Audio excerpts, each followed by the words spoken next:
What happens when a routine drone flight captures something that shouldn't exist? In the ancient ruins of Pueblo Bonito, a camera records impossible patterns that cause a programmer to collapse, bleeding from the nose, as geometric symbols pulse across his screen. These aren't random glitches. They move with purpose, with a syntax that feels eerily familiar, yet utterly alien. 2 weeks later, disgraced archaeologist Helena Marquez follows anonymous coordinates to a hidden chamber where stones shift when not directly observed. Inside, she discovers the missing programmer, alive but changed, muttering equations in languages he shouldn't know. When Helena activates his abandoned drone camera, she sees herself from outside a sealed room, filmed from an angle that physically cannot exist. What ancient technology lies buried in the Chaco Canyon, not constructed to be decoded, but designed to decode us? As memory itself begins to fracture and reality bends around her, Helena faces a terrifying question. What if the greatest archaeological discovery in history isn't studying humanity, but studying her? Blood trickled from Alan Rourke's nose before he even realized what was happening. The metallic taste reached his lips as his vision tunneled, narrowing to the single point of light on his monitor. The drone's signal, previously stable, now pulsated with geometric patterns that shouldn't exist. 47398, Alan whispered, his pupils dilating as the symbols reorganized themselves on screen. His breath caught in his throat. These weren't random glitches. They moved with purpose, with a syntax he recognized but couldn't name. 473. The control room at Chaco Research Station was otherwise empty at 5:43 a.m. Just Alan, his machines, and the haunting echo of numbers he couldn't stop reciting. The drone, his experimental mapping unit, had been performing a routine scan over Pueblo Bonito when it suddenly dropped altitude, plummeting toward the ancient sandstone structures. Alan's fingers moved mechanically over the controls, attempting emergency protocols, but his eyes remained fixed on the screen. The patterns were spreading, overriding the interface, replacing flight data with symbols resembling kivas and celestial alignments, mathematical and precise. "System failing," chimed the automated voice. But that wasn't what frightened him. It was the second voice, softer, almost beneath perception, speaking through the same speaker. System learning. The drone crashed. The impact should have severed the connection, ended the transmission. Instead, the feed continued, showing impossible angles of the ruins, as though the camera were moving through solid stone, revealing chambers undocumented in any archaeological survey. Alan's nose bled freely now, crimson drops staining his keyboard as he tried to terminate the connection. His consciousness flickered. The last image he processed before collapsing showed the drone's camera turning upward, capturing a perfect view of the station where he sat, 30 miles away. 2 weeks later, Helena Marquez trudged across the scorched New Mexican landscape, protective lenses shielding her eyes from both sun and judgment. The archaeological community had exiled her 3 years ago after she published theories on pre-Columbian mathematical systems that contradicted established timelines. Now she lived on the fringes, consulting on obscure projects for private collectors. The encrypted flash drive in her pocket weighed nothing physically, yet pulled at her like gravity. It had arrived in a package with no return address, containing only coordinates and a cryptic message. Not construction, instruction. The footage on the drive showed impossible things, angles of Pueblo Bonito that couldn't exist, passages that didn't appear on any map, and those pulsing symbols, geometric patterns that seemed to vibrate with information rather than decoration. Helena adjusted her pack, checking her GPS again. The coordinates led to an obscure section of canyon wall, recently exposed by a minor landslide. Nothing special at first glance, just sandstone, juniper, and silence. But Helena had spent decades reading landscapes. The erosion pattern was wrong, too symmetrical, too intentional. The opening revealed itself only when the afternoon sun hit at precisely the right angle, a narrow fissure, barely wide enough for a human body. Helena switched on her headlamp and slipped inside, the air immediately cooler, heavy with mineral scents and something else, something electrical. The passage widened suddenly into a semicircular chamber, undecorated except for the floor, where intricate patterns were carved with impossible precision into solid stone. Helena's archaeological training registered immediate anomalies. The cuts were too clean, too consistent in depth. No tool marks, no signs of erosion. It was as though the patterns had grown from the stone itself. "My God," she whispered, the sound absorbed by the walls. She followed the chamber's curve, documenting everything with her camera. The patterns seemed to shift when viewed peripherally, reorganizing themselves when not directly observed. A visual hallucination caused by fatigue, she told herself. Yet when she reviewed the photos, the patterns in each image were different, despite being taken seconds apart. At the chamber's center lay a man curled in fetal position. Alan Rourke, though Helena didn't yet know his name. His eyes were open, unblinking, tears having carved dried tracks down his dirt-smeared face. His lips moved in rhythmic patterns, forming words without sound, punctuated by mathematical pauses. "Can you hear me?" Helena knelt beside him, medical training overriding archaeological caution. "I'm going to help you." He didn't respond, didn't acknowledge her presence. But when she reached for his wrist to check his pulse, his hand grasped hers with startling strength. "You walk through it," he whispered, his voice parched. "The key is observation. When you look, it stops. When you don't." His eyes rolled wildly in their sockets. Helena tried to pull away, but his grip tightened. With his free hand, he pointed to the drone camera lying nearby, its lens shattered but power light still blinking. "They're watching through our eyes," he hissed. "Recording everything, learning." "Who?" Helena asked, professional detachment slipping. "Who's watching?" Alan's answer was lost as pain exploded behind Helena's eyes, a neurological response triggered when her foot disturbed the central pattern. The chamber seemed to pulse once like a heartbeat, and the stone beneath her shifted microscopically. Fighting through the pain, Helena reached for the fallen drone camera.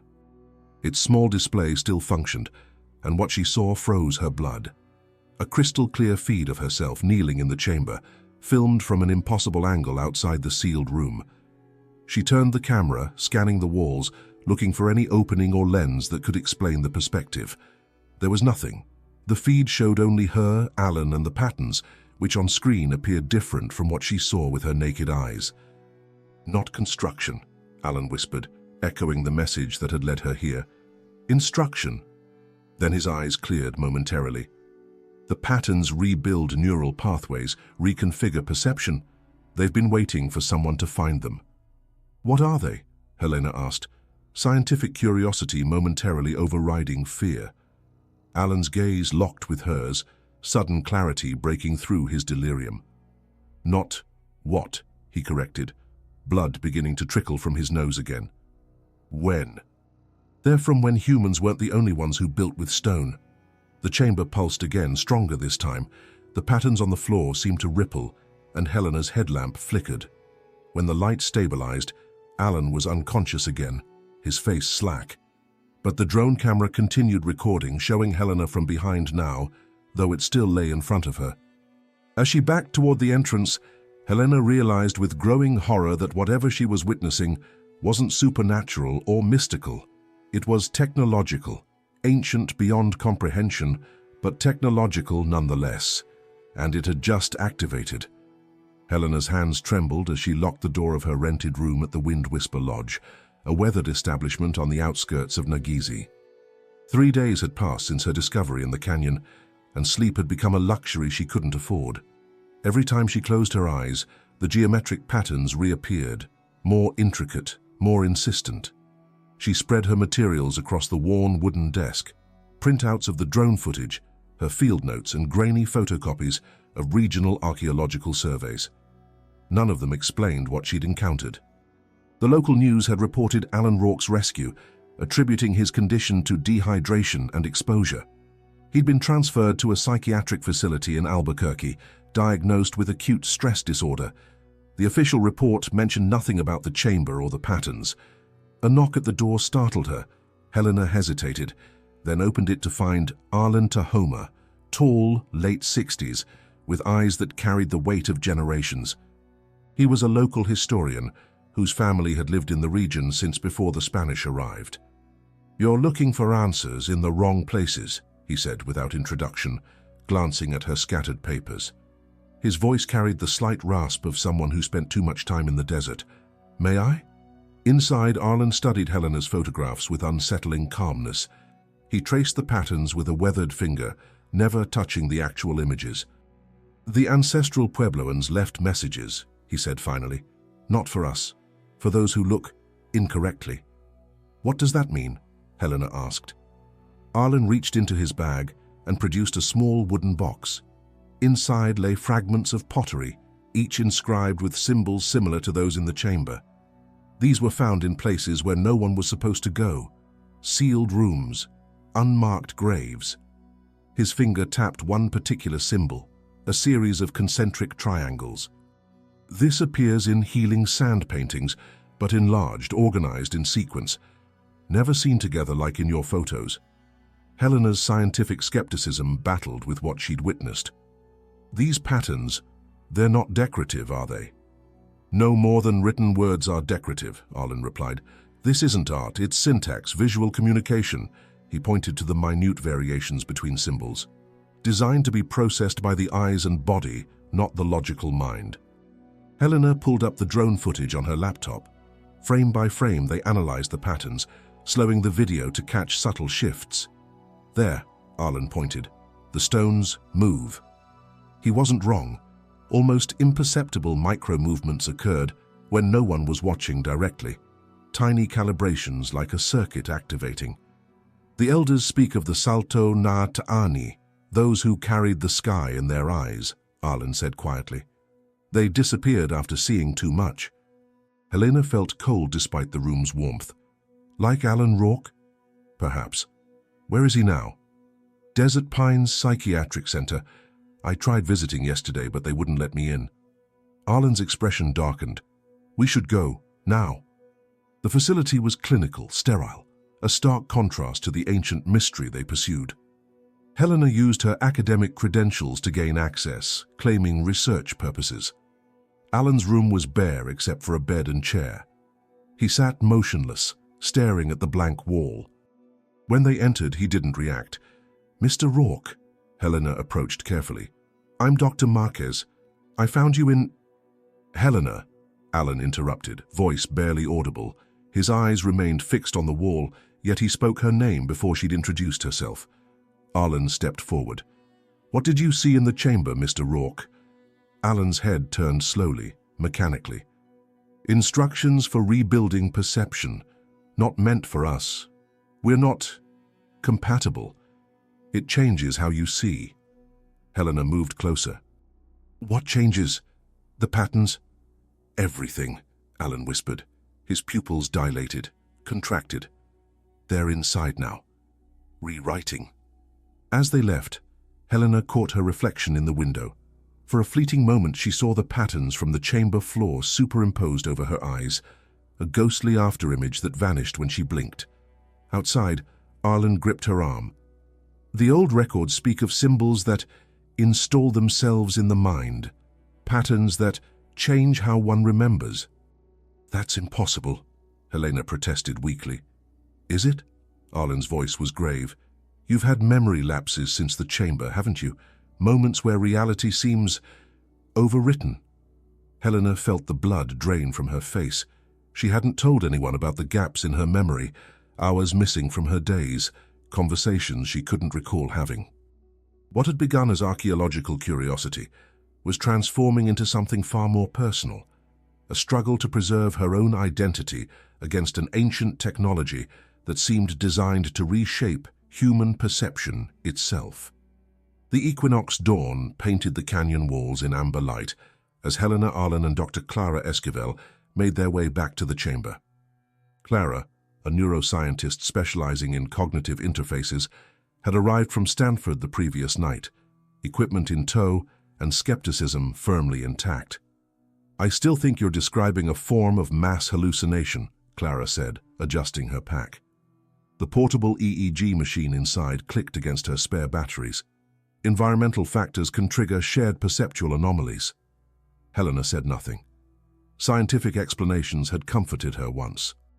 Now they felt like inadequate shields against what she'd experienced. "The entrance should be visible now," she said, pointing to the narrow fissure in the canyon wall. "The angle of light is critical." As if responding to her words, a shaft of sunlight struck the rock face, revealing the opening that had remained hidden in shadow. Clara's skepticism faltered momentarily.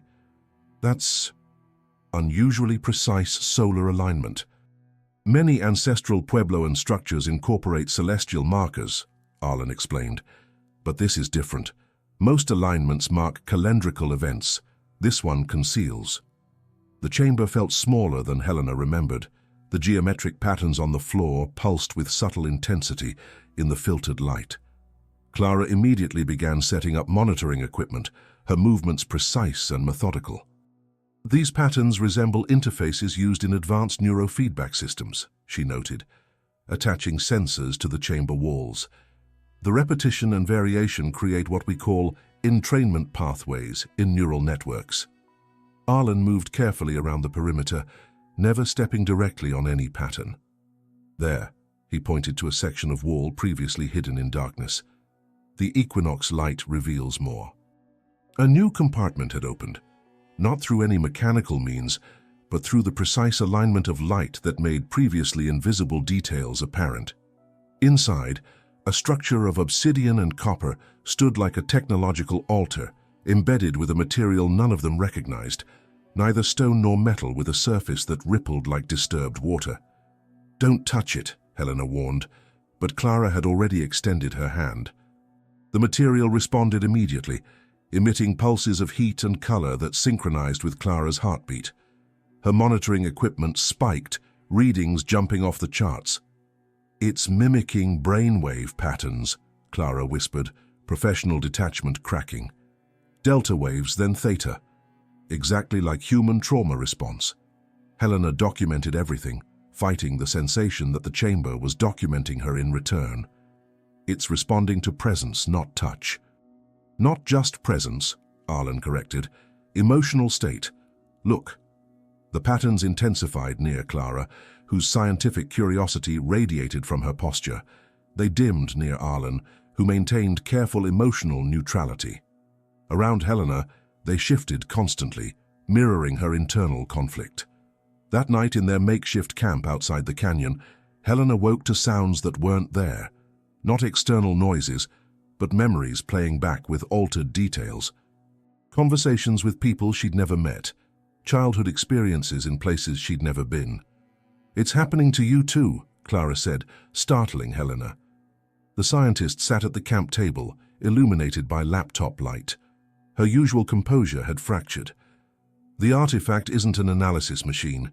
It's a repository storing human memories in interactive symbols." "That's impossible," Helena protested. "So I thought."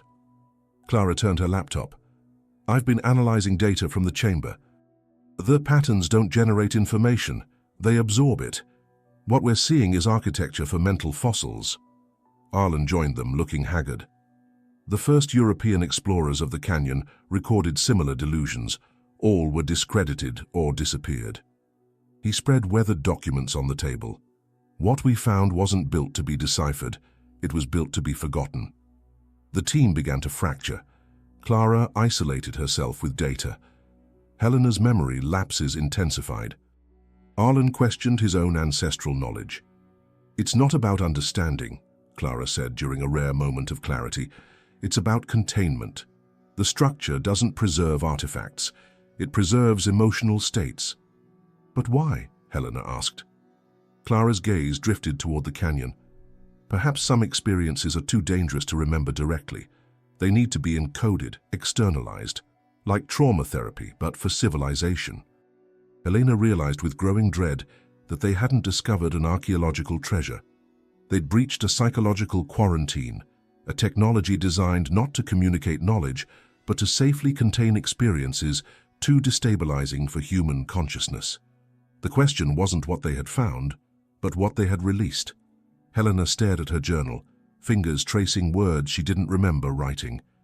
The page documented an entire day, April 18th, with her precise handwriting detailing explorations of a northern section of the canyon she had no recollection of visiting. The entries described conversations with Clara about neural mapping that Helena couldn't recall having. "Time distortion is getting worse," she muttered, closing the journal. 5 days had passed since they discovered the chamber, or was it 7? The chronology in her mind had begun to slip, events reshuffling like cards in an unseen hand. A knock at her door. Clara entered without waiting for a response, her usual meticulous appearance now disheveled. Dark circles shadowed her eyes and her hands trembled slightly as she placed her laptop on the table. "I've analyzed the artifact's response patterns," she said, voice clinical despite her appearance. "It exhibits increased activity in the presence of emotional instability." She paused, swallowing hard. "It's almost as if it feeds on psychological distress." Helena felt a chill. "What are you saying?" "The technology isn't passive. It's responsive, adaptive." Clara pulled up a series of waveform analyses. "It calibrates itself to individual neural patterns, focusing on areas associated with memory formation and emotional processing." Before Helena could respond, the door burst open. Arlen stumbled in, face ashen, eyes wild with panic. His usual stoic demeanor had completely collapsed. "I found something," he gasped. "In the western chamber, a stone figure, carved to look like me." His voice broke. "Not as I am now, as I will be. Older, dead." Helena exchanged glances with Clara. Arlen's mental state was deteriorating rapidly, paranoid delusions consistent with their own symptoms. "Show us," Helena said. Arlen led them through winding passages, but when they reached the location he described, they found nothing but smooth sandstone walls. No carving, no figure. Arlen's composure shattered completely. He fled into the canyon, ignoring their calls. "This is getting dangerous," Clara said as they returned to base camp. "We're all experiencing severe psychological effects." Helena nodded, but something else troubled her. During their search for Arlen's phantom sculpture, she had noticed anomalies: fresh boot prints that matched no one in their party, a discarded energy bar wrapper of a brand they didn't use, a modern carabiner wedged in a crack. "Others have been here," she said quietly. "Recently, but there are no records, no permits issued for this section." Clara's expression darkened. "Maybe there are no records because they don't want to be remembered." She closed her laptop. "I think the artifact doesn't just store memories, it manipulates them to protect itself." The paranoia that had been building between them suddenly crystallized into something tangible. Clara began moving equipment away from Helena, creating a barrier between them. Helena noticed her checking the satellite phone repeatedly, making calls when she thought no one was listening.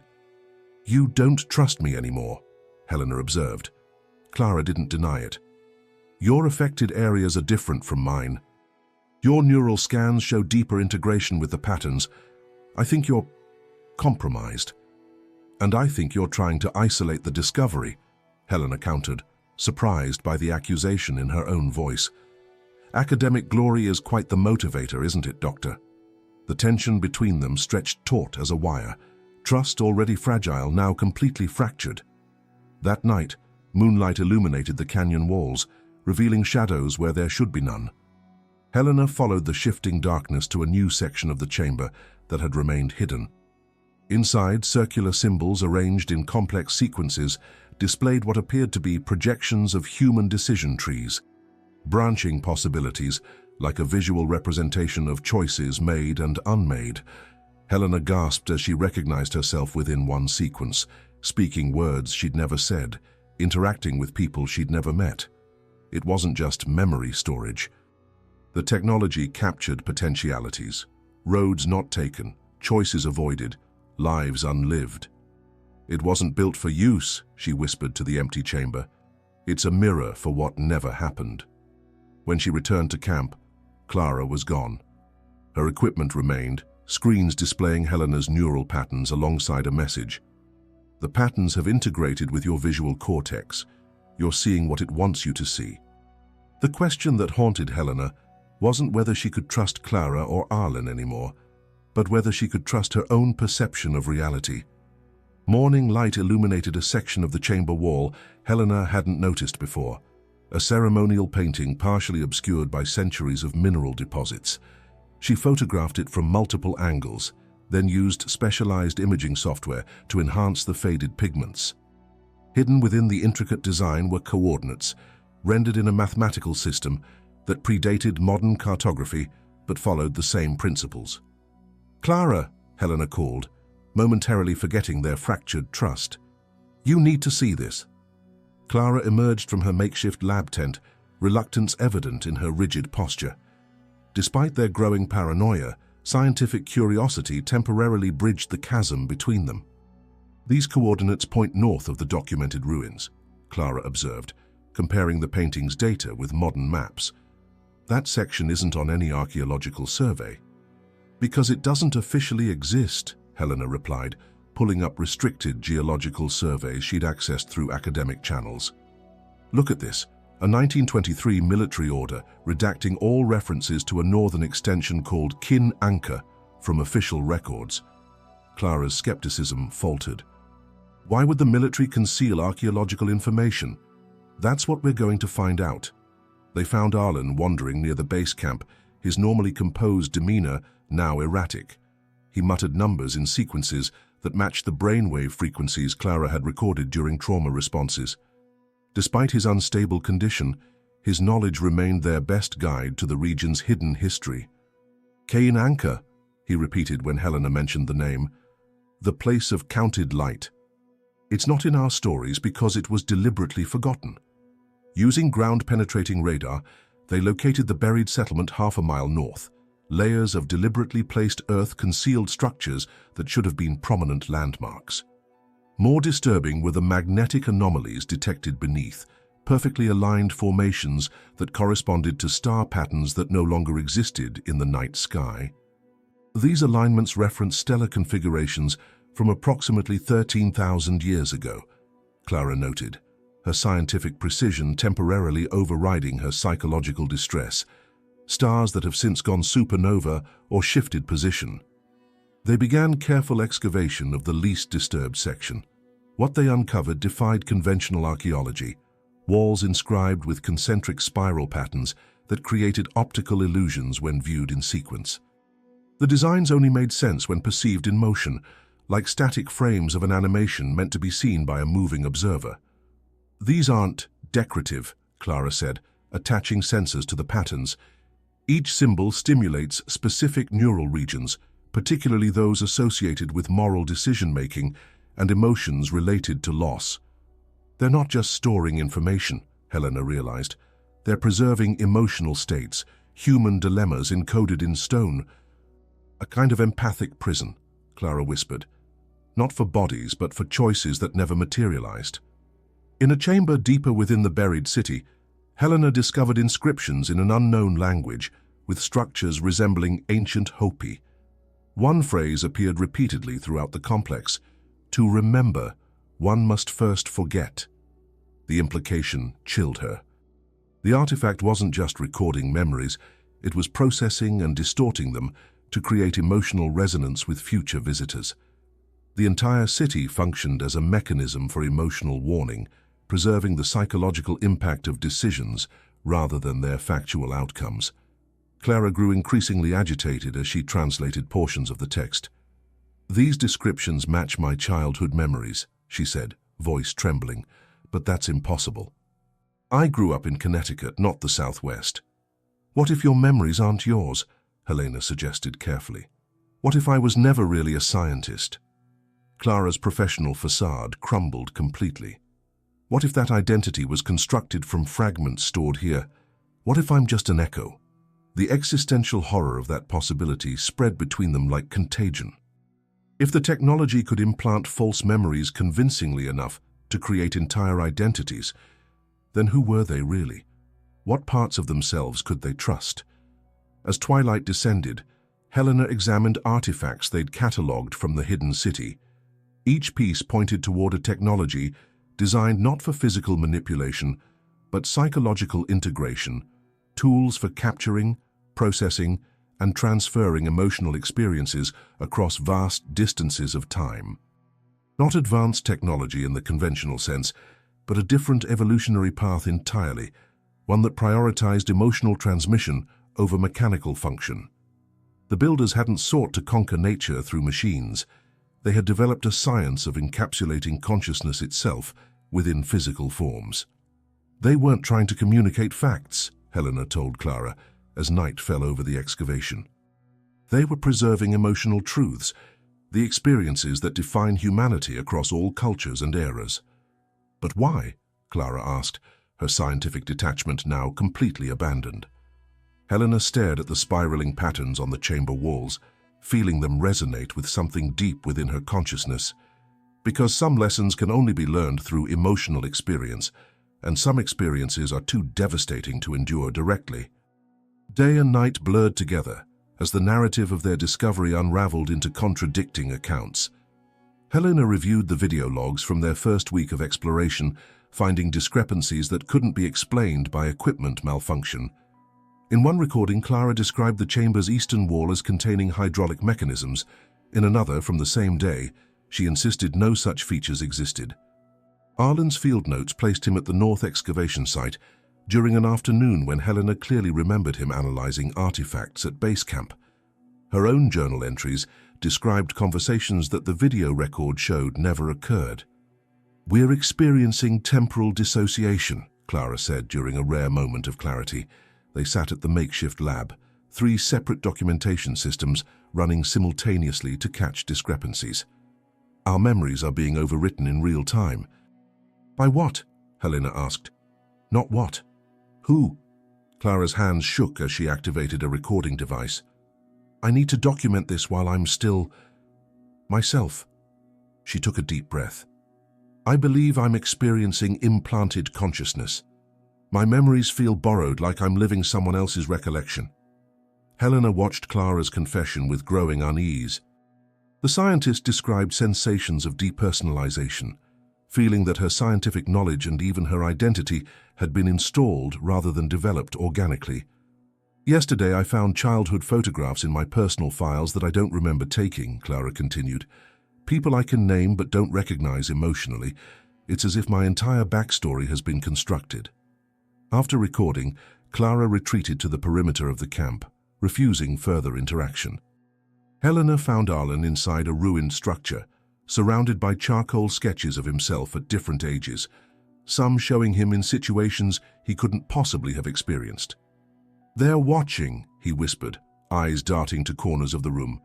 "Alternative versions, iterations that never materialized." Helena left him to his delusions, returning to the chamber where it had all begun. The physical and psychological deterioration of her team mirrored her own fragmenting sense of reality. She needed objective data, something beyond their compromised perceptions. In the chamber's innermost section, Helena discovered a sealed compartment bearing mathematical inscriptions unlike the symbolic patterns elsewhere.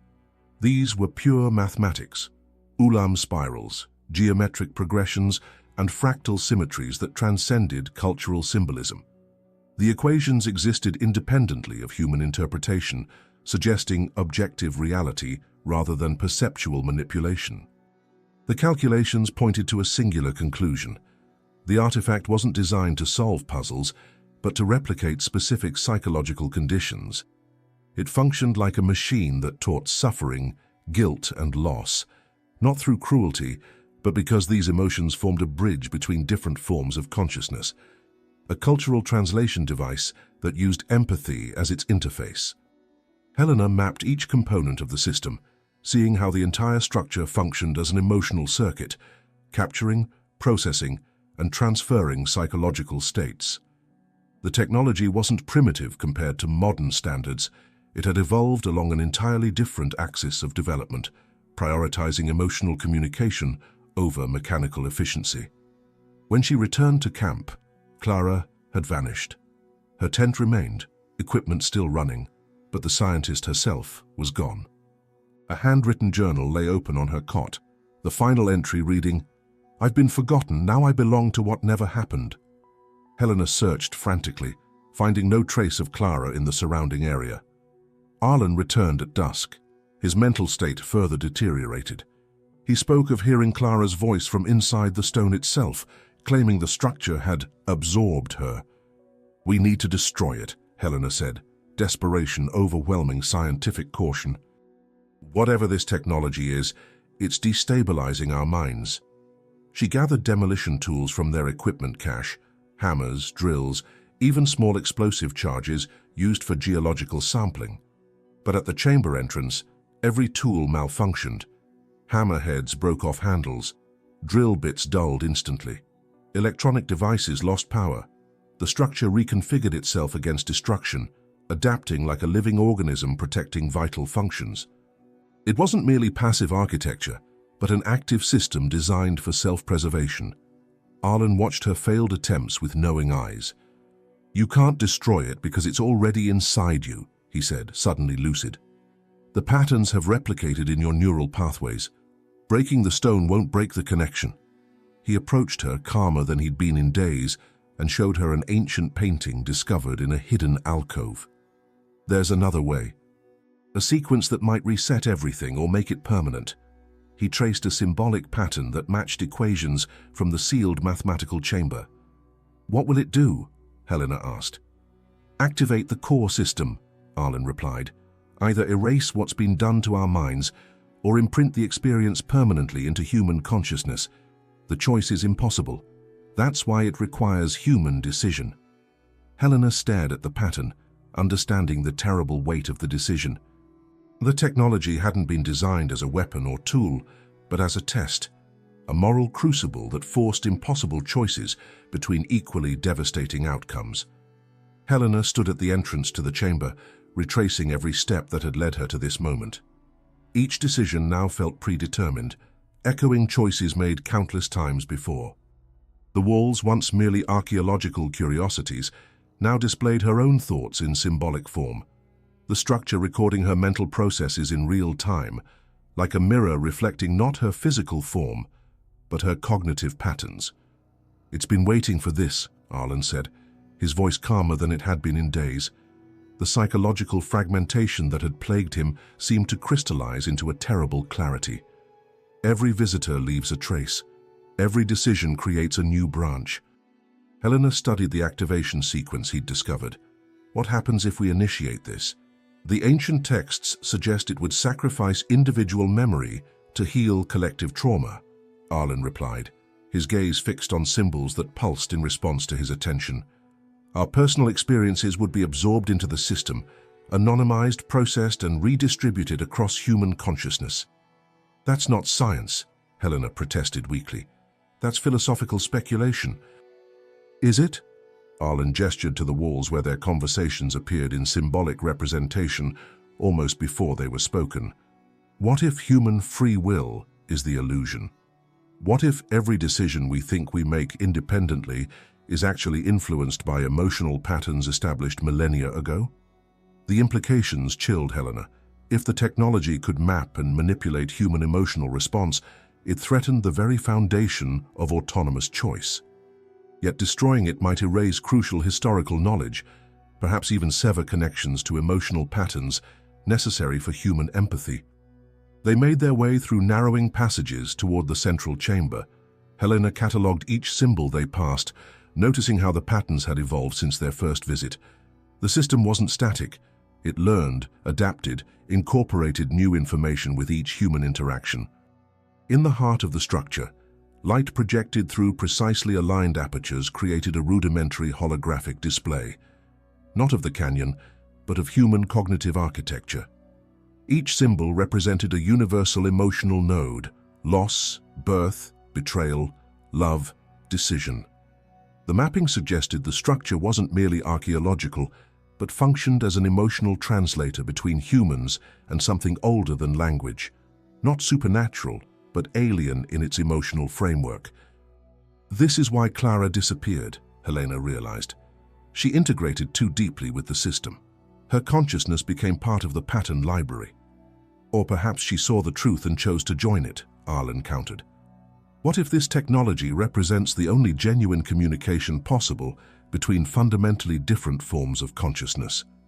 Emotional mirroring as the universal language. Helena studied the central activation node, a geometric pattern that resonated with mathematical precision. The choice before her carried impossible weight. Activate the system and potentially surrender human autonomy to an ancient emotional architecture, or destroy it and lose whatever wisdom it contained. "How can I make this decision for all humanity?" she whispered. "That's precisely why it requires human choice," Arlen replied. "The moral burden itself is the final test, the willingness to accept responsibility for consequences beyond individual understanding." Helena reached toward the central symbol, then hesitated. The ethical implications overwhelmed her. What right did she have to potentially alter human consciousness? Yet inaction was itself a choice, leaving the technology to be discovered by others, perhaps those with less concern for consequences.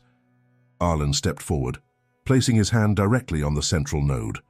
No dramatic light, no explosion. Instead, something far more terrifying occurred. He simply ceased to exist. Not physically vanished, but erased from reality itself. Helena blinked, and where Arlen had stood was empty space. More disturbing still, her memories of him began to fade, details of his appearance and voice becoming indistinct, as if he had never existed.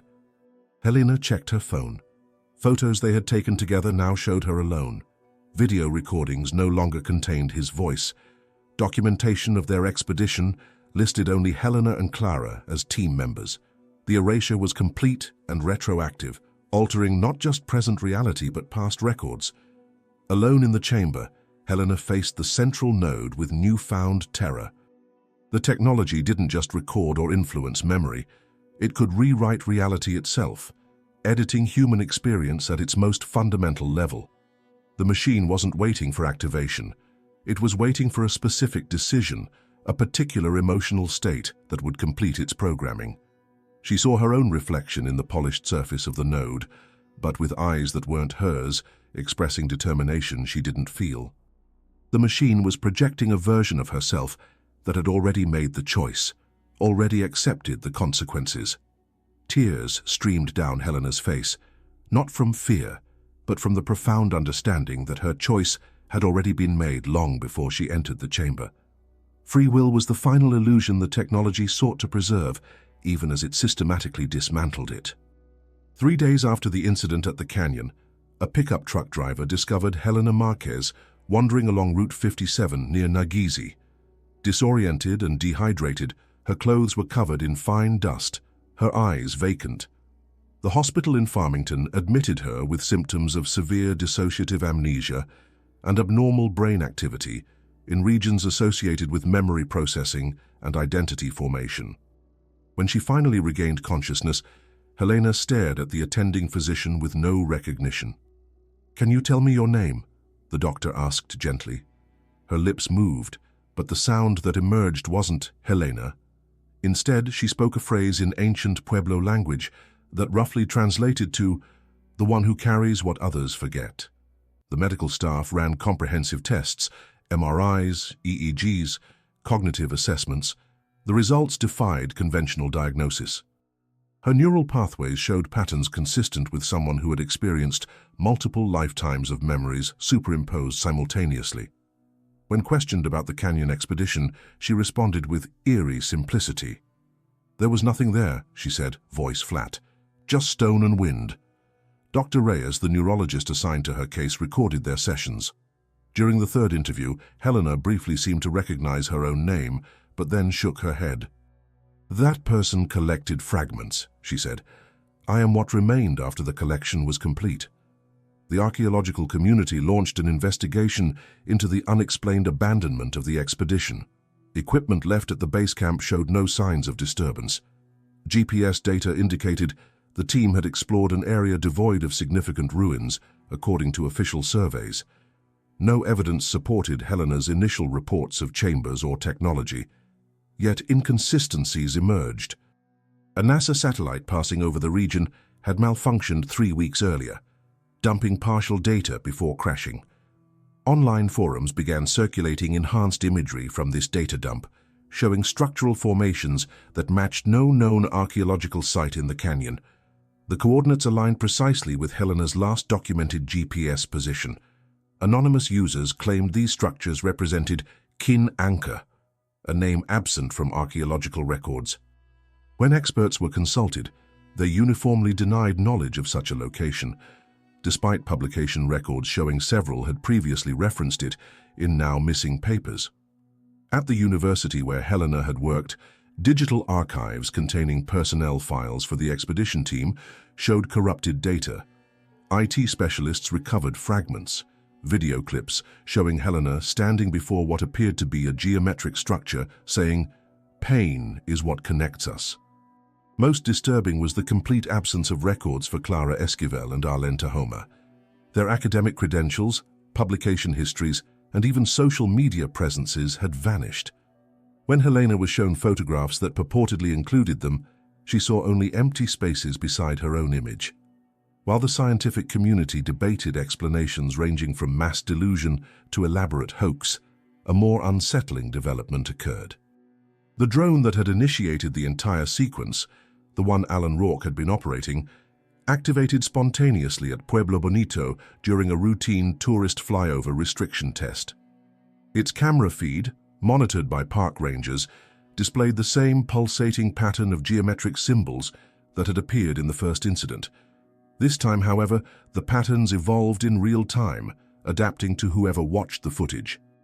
Rangers reported feeling a strange sense of déjà vu, followed by intrusive memories they couldn't identify as their own.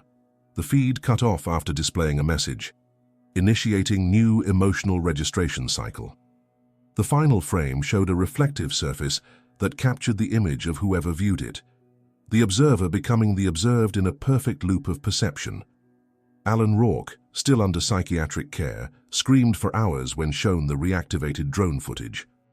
When he finally calmed, doctors found him lucid for the first time since his initial collapse. "It's not about what they discovered," he told his psychiatrist. "It's about what they left behind in all of us. The technology doesn't create connections. It reveals the ones that were always there beneath consciousness." Helena Marquez was released from medical care 2 weeks later, her condition labeled an unspecified dissociative disorder. She took a small apartment in Santa Fe, where neighbors described her as quiet but oddly perceptive, often making statements about their emotional states before they had expressed them. She left no journals, conducted no interviews, published no findings. The Chaco Canyon incident faded from public attention, relegated to conspiracy theories and academic footnotes. Only one record remained, a single audio file uploaded anonymously to multiple archaeological databases simultaneously. In it, Helena's voice speaks clearly over the sound of wind through stone. "The question isn't what we found, it's what found us. Every human emotion ever experienced remains encoded in the collective architecture of consciousness. The technology didn't create this network, it merely made it visible. What you've registered, what you felt while watching this, has already become part of the pattern. The observation is complete. The cycle continues." What would you do if faced with technology that could rewrite not just memory but reality itself? Helena's journey through the Chaco Canyon reveals perhaps our most profound fear, that free will might be the final illusion we cling to. When ancient patterns begin to reshape perception, when the line between observer and observed blurs beyond recognition, what remains of our autonomous self? The question isn't whether advanced technologies existed before our modern era. It's whether some knowledge was deliberately forgotten, some discoveries intentionally buried. Perhaps certain understandings of consciousness are too destabilizing for civilization to integrate. As you reflect on this story, consider what emotional truths you might preserve if given the power to shape collective memory. What would you sacrifice of yourself to protect others from unbearable knowledge? If this story resonated with you, if it left you questioning the nature of your own memories and choices, then it has connected you to the same pattern that ensnared Helena. The observation is complete. You too are part of the cycle now. Share this experience with others who appreciate psychological mysteries that burrow beneath the surface of conventional reality. Subscribe to follow more journeys into the territories where archaeology, psychology, and the unexplained intersect. Like and share to help others discover what was meant to remain hidden.